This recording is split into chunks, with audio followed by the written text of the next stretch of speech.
비대면의 가르침이 바로 여기에 있는 것입니다.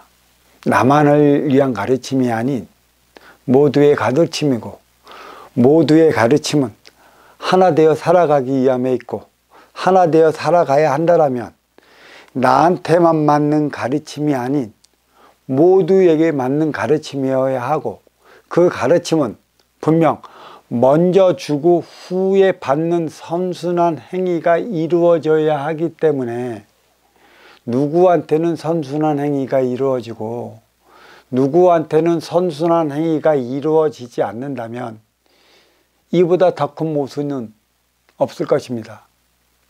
그러니까 선천시대, 업그레이드 시대 이전까지, 그러니까 1988년 이전까지는 우리는 그러한 모순이 모순인지도 모르고 당연히 우리가 그 받고 살아가야 하는 것쯤으로 여기고 살아왔어요. 힘없는 자들은 힘 있는 자들에게 노상 눌리고 억압되고 또 주눅들어 살아가야만 하는 비굴한 삶을 살아가야만 하는 것을 알고 있었고, 가진 자들은 더더욱 자기 자리를 지키고 영위에 나가기 위해, 신과 권세를 누리기 위해 힘으로 겁박이나 주고, 힘으로 짓눌러 버리고, 힘으로 우위에 서려 하다 보니까 아직까지 진리는 나타나지 않았습니다.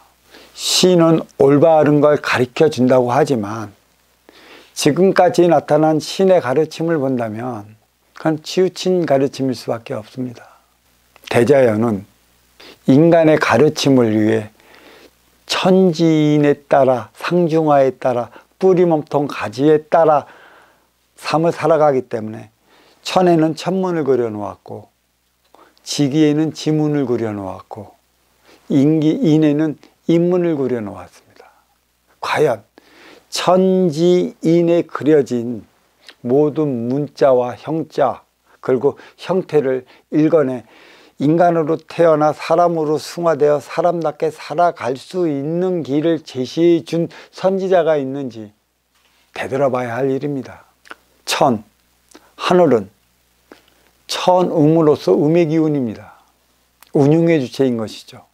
그래서 진정한 하늘은 밝음이 아닌 어둠으로 자리하기 때문에 어둠에는 별자리가 자리하고 있습니다. 그래서 천문이 그려진 거고, 이 지문은 밝은 곳에서의 삶을 살아가는 밝은 우주를 뜻하는 것이기 때문에 밝은 우주 만물에는 형상이 그려져 있어요.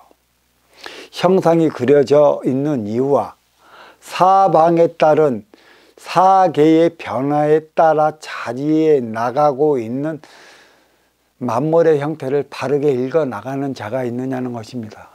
결국 천문 지문은 주어진 과정이고, 우리는 지금까지 선천시대는 주어진 모든 과정을 위해 살아왔고, 또 인기가 인육을 쓰고 인간으로 살아가는 만큼의 제일 필요한 것은 인육을 건사하기 위한 육생양이라, 만물을 통해 육생양 마련을 위해 살아온 삶이란 내 육을 건사해야만이 너를 위한 삶을 살아갈 수 있는 것이기 때문이고, 또 그때만이 너가 무엇 때문에 내 앞에 왔는지를 돌이켜 볼 수 있는지라, 선천시대는 이기적이고 내 욕심으로 살아올 수밖에 없는 육생살이 육생시대였던 것입니다. 그래서 비로소 천지 다음의 인이라, 인은 내가 만들어 나가는 시대, 그러니까 인생살이 인생시대로서 후천시대를 열어가야 하는데, 이거는 곧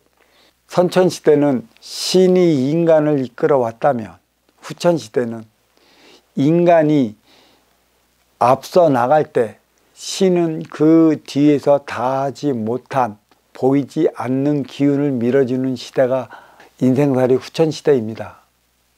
왜 그러는 것이냐? 인문이 그려져 있기 때문이죠. 인문은 뭐냐? 내 앞에 온 인연은 나기 나름의 달리 나타나는 작용, 반작용의 법칙, 인생 방정식이 인문에는 그려져 있습니다. 그거는 상대성의 원리라고 그러는데, 내가 너를 득되게 하면 상대방인 너도 나를 이롭게 하라고 들 것이고, 내가 너를 해하게 하면 상대방이 나를 해하게 할 것이고, 내가 너를 무득하게 하면 상대방 또한 나를 무득하게 할 것이라는 원리가 작용하는 만큼의 신은 존재합니다. 다만 보이지 않을 따름이고, 대자연의 신은 인간이 생각한 그러한 신이 아니라는 사실을 안다면 왜 나는 너를 통해 내가 살아야 하는 것이고 너는 나를 통해 내가 왜 살아가야 하는 것이라, 이러한 사실을 깨닫고자 한다면 우리는 항상 둘이 만나 하나 되어 살아가기 위한 인연이 주어진다는 사실을 알아야 할 것이에요. 왜?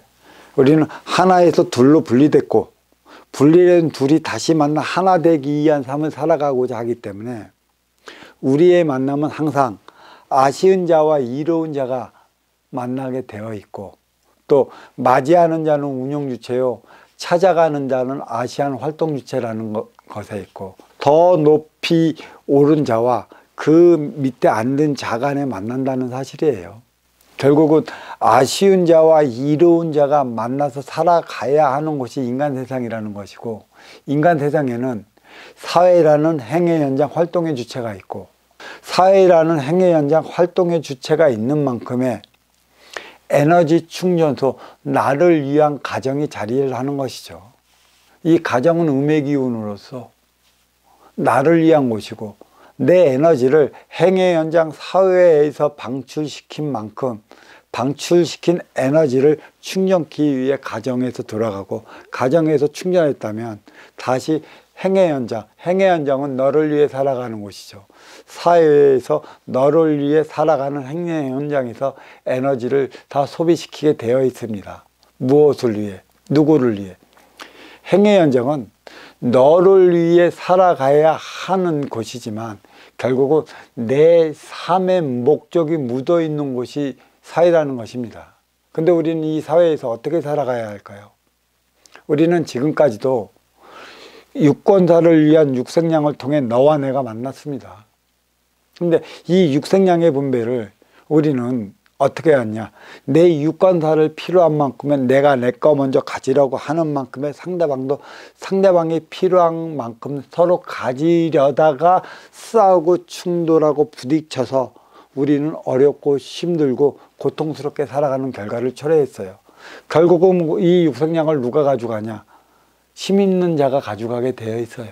그래서 오늘날의 쏠림은 힘 있는 자들이 부를 축적해 나가는 것이지, 힘없는 자들은 계속 쉼 없이 살아갈 수밖에 없는 힘의 논리, 육생 논리, 육생살이가 지금까지 자리에 왔고, 이거는 대면을 통해 서로가 만나서 자기 이득을 취하고자 하는 사적 행위가 난무하게 만든 결과를 초래해 버렸기 때문에 비대면의 시대, 비대면의 가르침, 이를 통해 진짜 사람답게 살아가는 그 대안은 어느 지도자가 또 어느 단체에서 만들어내느냐를 보기 위함이 있고, 코로나19 팬데믹 현상을 일으킨 것은 육생 물질 문명이 최고조로 올랐지만 이 보이지 않는 조그만 바이러스 하나를 잡아내지 못한 인간의 나약함을 드러내 보이기 위한 것에 있고,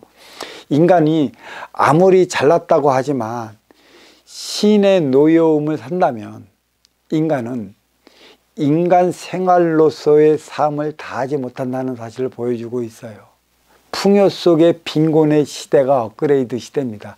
육생 물질은 늘어나고 넘쳐나지만 쓰임을 다하지 못하기 때문에 쏠림으로 인해 우리의 삶은 더 황폐해져 가고 있는 것입니다.